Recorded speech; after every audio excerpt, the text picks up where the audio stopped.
Buenos días, estudiantes.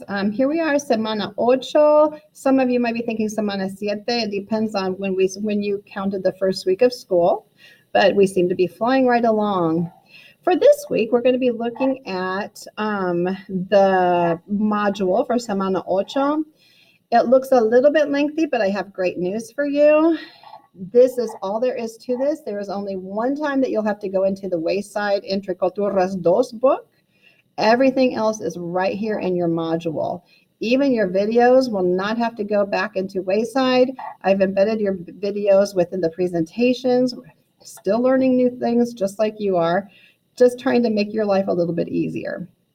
So going through the module with you just a little bit. Here's your plan de la semana. 3 things to do. There are only 2 presentations this week. They both have to do with extracurricular activities in school. And then we will have our portfolio that we'll be assessing our learning with. You'll have 7 things to turn into me. They are listed here. If you are in class with me, we are going to be practicing our vocab, playing Pictionary, and then we're also going to be working on conversations. For our 3 weekly objectives this week, I can identify extracurricular activities when I hear them described. I can give opinions about what extracurricular activities schools should offer. I can give examples of what schools include and offer that meets their students' needs. And of course, there are your standards and objectives. Then we move on to the presentation. As we do this, again, thinking about our entire Unit 1 and what we are covering, what helps students engage in their school community, what factors support student learning and success, how do schools in different cultural contexts meet the needs of their students, are 3 essential questions that we're looking at throughout the unit. The first I can statement that we'll be working with is going to be, ¿en qué actividades extracurriculares participas o quieres participar? Your I can statement, I can identify extracurricular activities when I hear them. And here, just looking at the journalism and swim team. For this one, we're going to move on to the next slide. And we're going to look at some different vocab words that we have here. What we're going to do with this is we're going to go through and look at the Spanish words, match them with the English words, and then we're going to go through and double check ourselves. So right now I want you to take out your Spanish notebook that you've started keeping or you've been keeping throughout the entire year, and I want you to write down the Spanish vocab words on the left-hand side. After you've written those down, I want you to match the English phrases next to the correct Spanish phrase. And you're going to be pausing the video while you do this. So go ahead and write down the left-hand side, the Spanish, match up the English, pause the video. After you've done writing all of these, then you're going to start the video again, but not until you've at least given it a try by yourself. Go ahead and practice.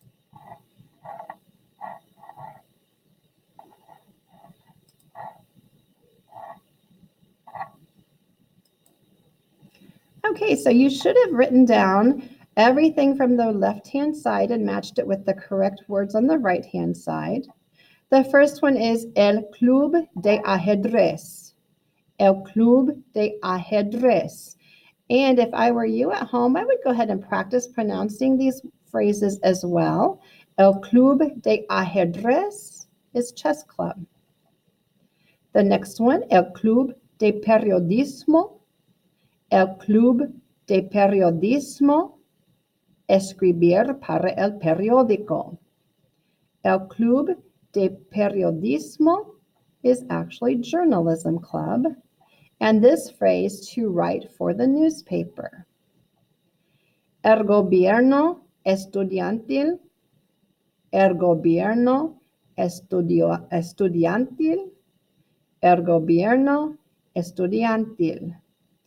If you look at gobierno, it kind of looks like government. So the student government, such as your class president, class vice president, treasurer, and secretary, we just voted for those. The next one, formar parte de un equipo, formar parte de un club. Formar parte de un equipo, formar parte de un club. This is going to be to belong to a team or a club. The next one, hacer atletismo, hacer atletismo, hacer atletismo is to run track. The next one, jugar en un partido de, jugar en un partido de, jugar en un partido de is, where is it? To play in a game of. Sorry about that. And participar en una función de teatro. Participar en una función de teatro. Participar en una función de teatro is to participate in a school play. And of course, the last one, el equipo de natación. El equipo de natación. El equipo de natación, if you know the verb nadar, natación, is going to be the swim team. Okay. For the next activity, you're going to be doing a listening activity. So right now, what I want you to do is on your piece of paper, write down numbers 1 through 6. You're going to listen to me say 6 different verbs that you should know that we've just gone over, and you're going to write down the correct letter for each verb. All right, so writing down the correct letter that corresponds with the verb that you hear. Número 1, hacer atletismo. Hacer atletismo. Número 2, participar en una función de teatro. Participar en una función de teatro. 3, el equipo de natación. 3, el equipo de natación. 4, el club de periodismo. 4, el club de periodismo. 5, el club de ajedrez. 5, el club de ajedrez. Y 6, el gobierno estudiantil. 6, el gobierno estudiantil. If you did this correctly, the answers are as follows. 1, B, 2, D, 3, E, 4, F, 5, A, 6, C. Okay, excelente.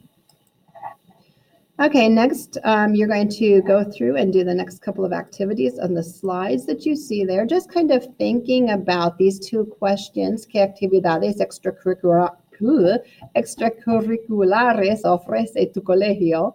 ¿Y qué otras actividades debe ofrecer tu colegio? Think about that as you go back and look at slides numbers 3 and 4.